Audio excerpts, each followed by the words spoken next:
आप सत्संग में आते हो तो यहाँ एक बाबूजी बनकर नहीं आवे, यहाँ एक दास बनकर आवे।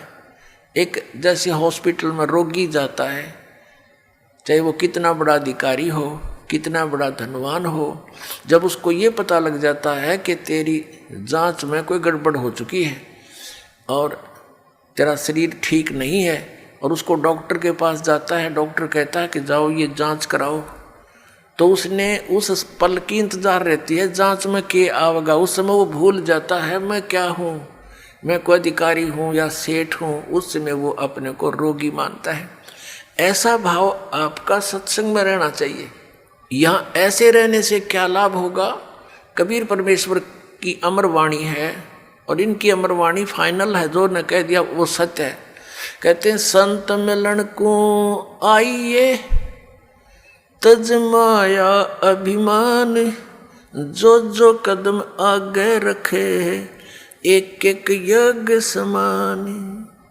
संत मिलन को चालिए और तज माया अभिमान, और जो जो कदम आगे रखे सो सो यज्ञ समान। अब देखो एक यज्ञ में कितना पैसा लगता है, और ये यज्ञ फ्री में होगा जब इस विधि से आप सत्संग में आओगे। अधीर बन के आवे, विनम्र बन के आवे, इस अहंकार रूपी राक्षस को कति खत्म कर दे, अपने पास से दूर कर दे कि बस दूर हो जाए, तू तेरा मेरा मेल रहा नहीं क्योंकि मैं भक्त बन गया। और ये राक्षस अहंकार जो है सबसे बड़ा शत्रु है हमारा। जैसे रावण ने भगवान शिव की भक्ति की, भक्ति इतनी की कोई कर नहीं सकता, शीश यहाँ से काट कर शीश चढ़ा दिया, 10 हाथ और सिर, और वापस प्राप्त हुए, लेकिन अहंकार नहीं गया। तो जैसी राहत भगवान शिव से मिलनी थी वह बिना प्राप्त हुई, उस अहंकार के कारण कुत्याली मौत मारा गया और राक्षस कहलाया।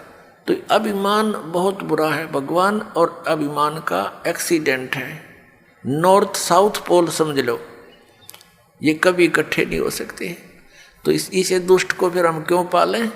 और क्या अभिमान इस जीव का 1 मिनट में फूक निकल जाएगा, 2 मिनट में फूक आवेंगे, गधे लौटेंगे इस राख पर जिसका अभिमान ठाए फिरे। अदरंग मार जा, मुंह से माखी बढ़े और लकड़े निकले, कहाँ की के अभिमान इसका। तो इससे जो काम बनाना है वो बनाओ। और जैसे भी आप सत्संग में आते हो, जैसी जिससे कुछ हो सकता है सेवा की चेष्टा करने की, कोई बर्तन साफ कर ले, कि भोजन भंडारे में मदद करवावे, कि तब मैट बिछवावे। तो इस तरह की जो सेवा होती है, और बूढ़े बुजुर्ग बीमार यहाँ ज़्यादा आते हैं, उनको प्यार दे, सहयोग दे, उनकी मदद करे, तो इस तरह के से आपके पुण्य बढ़ेंगे। आत्मा में एक नम्रता आवेगी।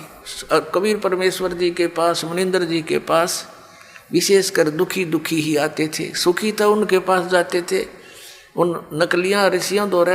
और क्योंकि वो तो महिमा के भूखे, अच्छा आदर दें, सेठ आ जाओ उसने न्यारी कुर्सी देंगे, और आ जाओ उसको अलग से कमरा देंगे, और फिर वो 10,000 रुपये दे दें, उसके गीत गाए जाएंगे। इसलिए वो वहाँ इसलिए जाते हैं सेठ, क्योंकि उनका मान होता है। और परमात्मा के दरबार में आते थे, उनको एक मैट पर बैठने के लिए आदेश था, चाहे कोई भी आवे। तो संत वही होते हैं। और वहाँ कोई आदर सत्कार नहीं था किसी का, और अनादर भी नहीं था किसी का, क्योंकि वहाँ विद्यार्थी टाइप में भगत होते हैं, और टीचर जो है वो आध्यात्मिक गुरु जो होता है वो आध्यात्मिक टीचर होता है।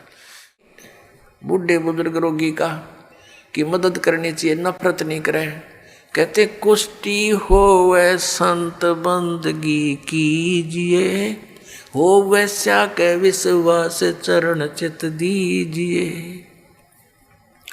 परमात्मा सलाह देते हैं, हमें बताते हैं कि यदि भक्त का कोढ़ भी लगा हुआ, कुष्ठ रोग भी लगा हुआ हो, मक्खियाँ भिनक रही हो, उससे नफरत ना करना, उसकी मदद करना बल्कि जितनी हो सकती है। कुष्टी होवे संत बंदगी कीजिए, भगत को प्रणाम कीजिए, आपस में एक दूसरे को सत्साहेब, उसे नफरत करके मुंह फोड़ कर नहीं जाना चाहिए। और होवे स्या के विश्वास चरण चित दीजिए। यदि किसी बहन कोई अपने क्रमवश गणिका भी बन गई है, वैसा भी वृत्ति कर रही है और वो सत्संग में आ जाती है, कहते हैं उससे भी नफरत ना करना, उसको भी साधु जानना। क्योंकि हम सभी ऐसे स्थान पर रह रहे हैं, ना जाने कब कौन के गलती कर बैठे, और हम क्या करते हैं, अपने दोषों को ना देखकर दूसरे को के थोड़े दोष को भी घना बनाकर नफरत करते हैं।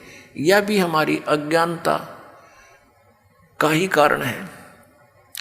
अब जैसे पुण्यात्माओं कोई चोर है, डाकू है और कोई दुराचारी है, यदि वो सत्संग में नहीं आवेगा तो उसको ये पता कैसे लगेगा ये पाप कर रहा है तू।